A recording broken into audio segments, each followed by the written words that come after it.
Hey everybody, welcome to the Impactation webinar with Hal Hargave Jr. This is the recorded session.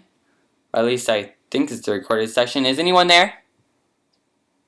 Okay, no one's responding. It must be the recorded session. Anyways, I wanted to give you a little bit of info about Shnazzy Up, which is the group that put together these Impactation webinars. And it's for youth, run by youth. And our goal is to bring learning, serving, and leading opportunities everywhere. So that's a little bit about that. Now we can move on.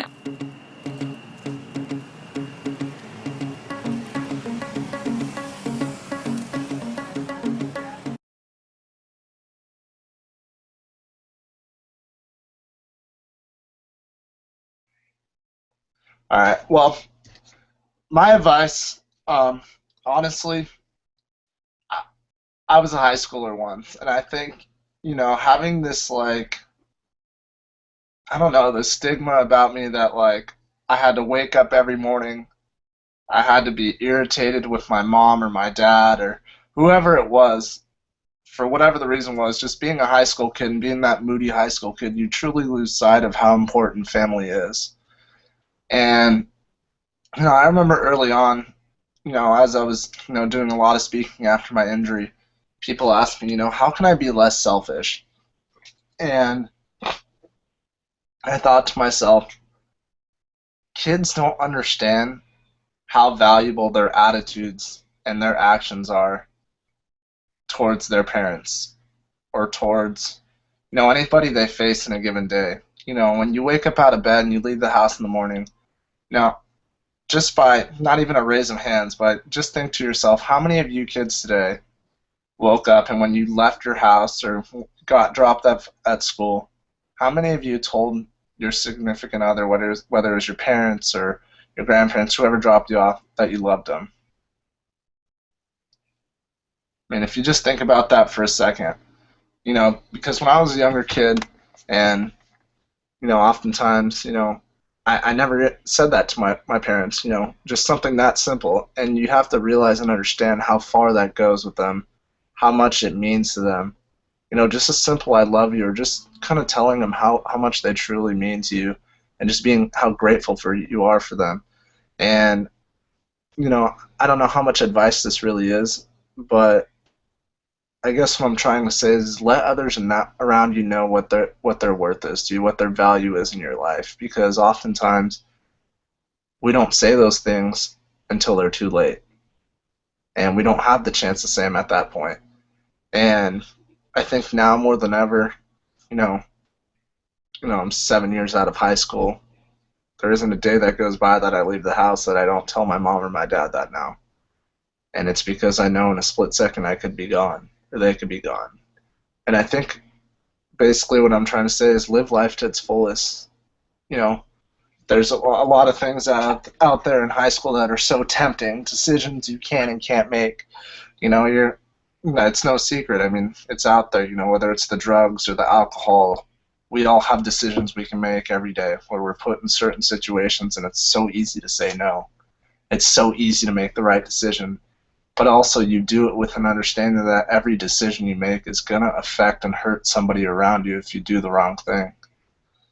And so I think now that I've lived it, and, even though I wasn't doing anything wrong, I was working, I was driving to work that morning, I've realized that this accident didn't just affect me. It affected everybody around me. And so I think when you guys live your life with knowing that your actions reflect others around you and they affect them in both positive and negative ways, you're going to start making some better decisions for yourself and for them.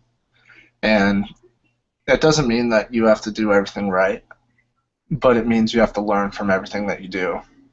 And, as you move on and as you grow up and you get out of high school and you start going off to do what you do, I would just tell each and every one of you, don't get discouraged. Life isn't going to be always what you expected. It's not going to be always the road you thought you'd travel down. But at some point or another, you find your way back on course. You figure it out. You get back to where you need to be, and it all works itself out in the end.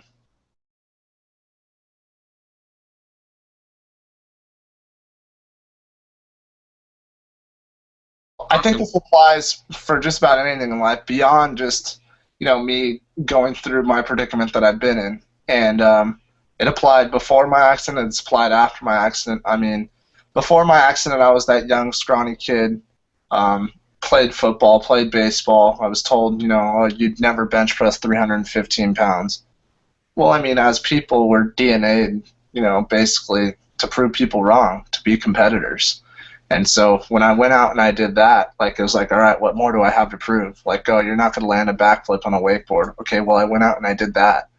And now when I'm faced with something like this, where basically people are saying you're never going to walk again, I look at that. It just seems easy. Not that I physically know that I can do it, but mentally and emotionally, I know what I can take. I know what I can handle. I know what my breaking point is. And you asked, how did I not lose hope?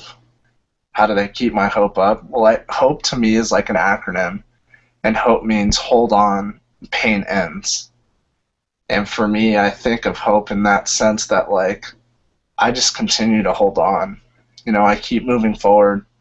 I stay the course, and I realize it doesn't matter how slowly it takes for me to get there, so long as I don't stop. And that's kind of just the attitude I've taken towards all this. And I maintain the hope with the understanding that even if I don't end up being physically who I want to be,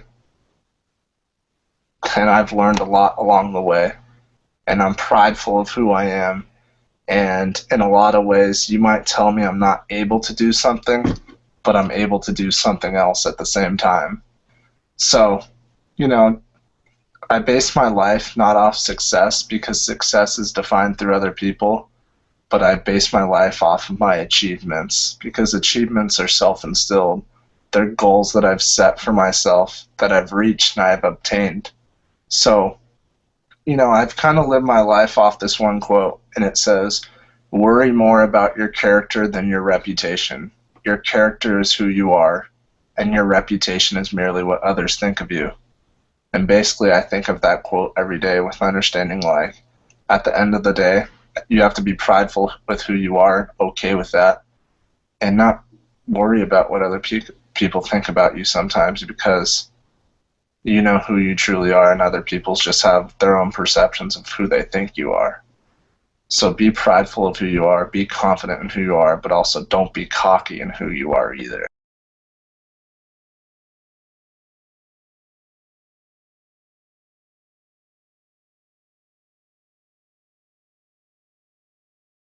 I think the advice I would give is just the understanding that you're not in it alone. And I think oftentimes as people, we feel like, oh, nobody can relate to us. Nobody can understand us. Nobody knows what we're going through. But at the same time, people want to be there to help you. And oftentimes when we are faced with this type of tragedy, we put up this wall and we basically seal ourselves off from the world, where we feel like we have to do it alone and things like that. And I've certainly gathered my information from my friends and just kind of have talked to them like, what were you guys going through when you would have to come around me when this all happened? Like, what were you feeling? And a lot of them would say, well, I didn't really know what to say.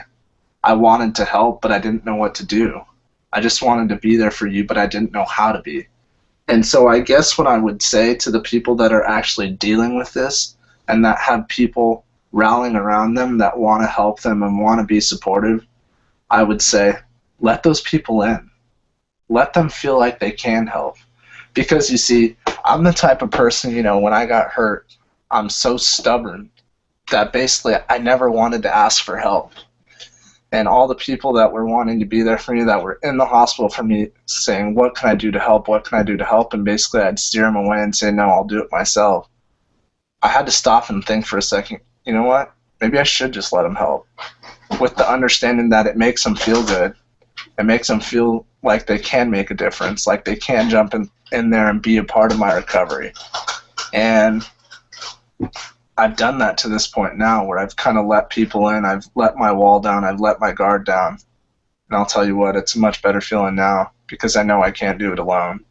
So I think just my advice is, Understand that it hasn't changed you as a person, but it's made you who you're supposed to be, and you can't do it alone as much as you think you can. You gotta open up, you gotta be vocal, you gotta share your thoughts, your feelings, but most importantly, let people help and be there for you too. Don't be stubborn. Suck up your pride, stay prideful, but also suck up your pride and say, you know what, I need your help along the way too. Well, I can only imagine basically what they're thinking right now. They're sitting on the opposite side of the screen, and like we talked much about today, a lot of them probably feel like, I don't feel like maybe he's not approachable. Maybe he would get offended if I asked certain things. But, I've got to tell you guys, I go out and I talk all the time. I talked twice to two different groups yesterday. I'm going to talk to a different group later on today. This is what I do. And I got to be honest, I get the most humor when I go talk to little kids because they have no filter. I mean, they'll ask me some of the most absurd things, and I love it. I mean, things like, oh, how do you go pee or poop? Or, like, how do you take a shower in the morning? And it just kind of like is like, you know what?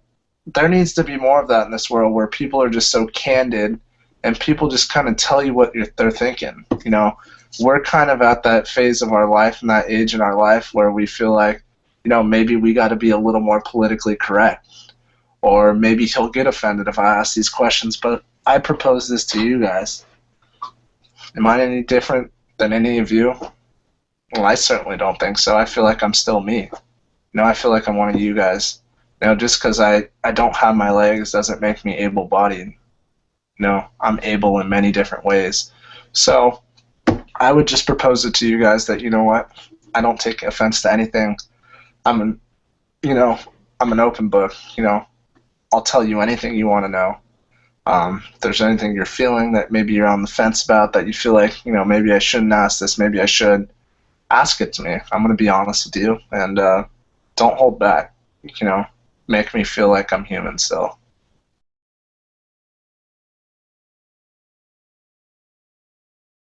What is the greatest part of giving to others?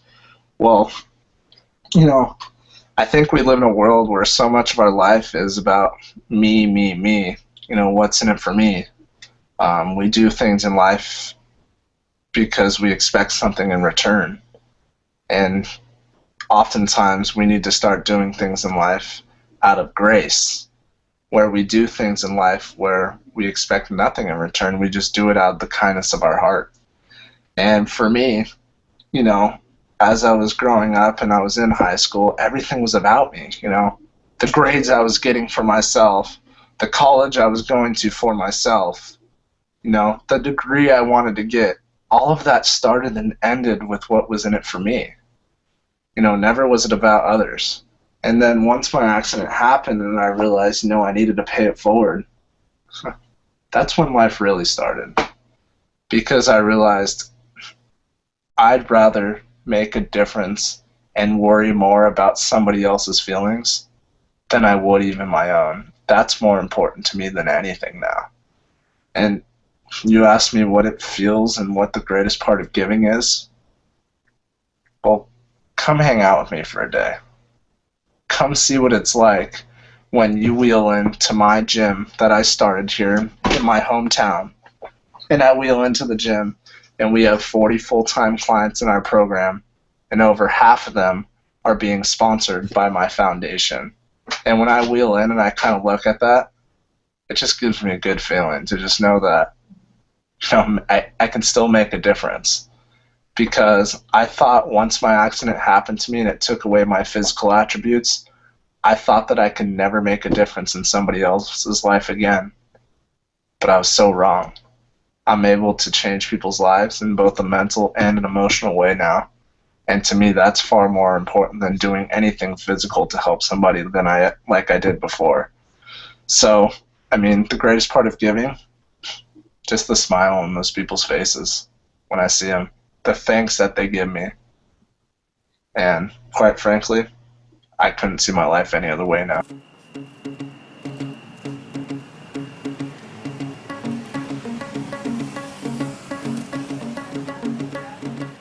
Hey guys, thanks for watching. I just wanted to give you a heads up about a competition that we have going on. Well, it's not really a competition, it's more of a drawing. Not like a picture drawing, more like I pick your name in a hat and oh look, you won. That kind of drawing. Anyways, it's to win these beat mixers. Woo! It's pretty cool. And how you can do that is by coming to the live sessions and submitting a question, or you can go to our website at www.shnazzyup.com and submit your questions there if you can't attend. So yeah, good luck and make an impact.